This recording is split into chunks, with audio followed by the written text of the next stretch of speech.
What is being rich? Is it something that depends on the figure in your bank book, what property you possess, or the lifestyle you enjoy? Or is it really a matter of the freedom, security, and contentment that comes with wealth? The fact is, rich is a word with movable boundaries that depend on culture, context, and personal values. Let's explore this intriguing question from different perspectives. Number 1. The numbers game. To many, being wealthy equates to a 7-figure salary or $1 million net. In the United States alone, for instance, being a millionaire has long been regarded as the epitome of wealth.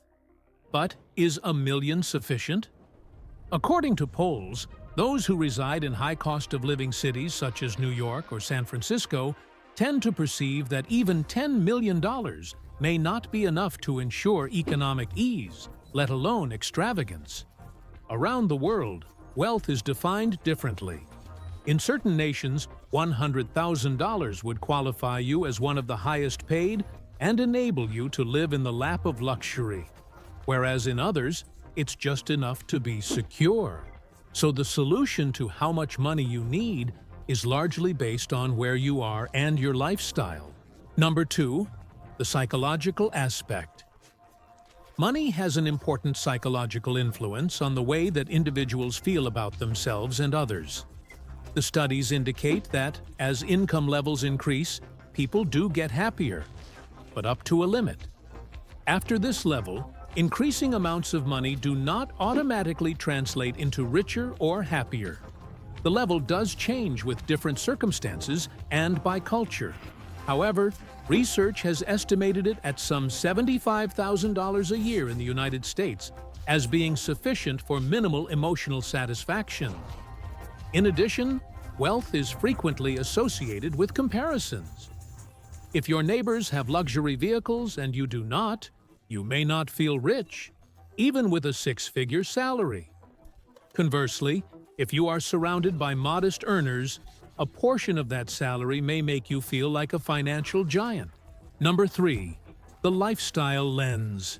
It's not necessarily having huge amounts of money, but rather being able to afford your dream life without care. That means living in the world, owning a beachside home, or simply having enough time to chase your passion. To some people, wealth and freedom go hand in hand. Freedom from an exhausting career, debt, and financial stress. But lifestyle inflation is true. When individuals make more, they tend to spend more. That's why a person making $1 million annually may still feel pinched financially if they're living an upscale lifestyle that devours their income. Number 4, the context of values. Interestingly, others define richness not in terms of money, but of rich experiences, rich relationships, and rich accomplishments. Richness to them is not so much about money, but more about the intangible riches of life. They may say that money can purchase comfort, but not happiness or satisfaction. Number 5, a historical perspective on wealth. It's interesting to consider that what constitutes wealth has changed a great deal over time. In ancient times, wealth usually equated with land or owning rare items such as spices, gold, or silk. Currently, the basis of wealth is financial assets, investments, and at times social capital. But human desire to acquire riches has not much changed. From monarchies and treasuries hoarded by kings to the emergence of self-made billionaires today, being rich is frequently an expression of an underlying need for status, security, and power. Number 6, the rise of new riches.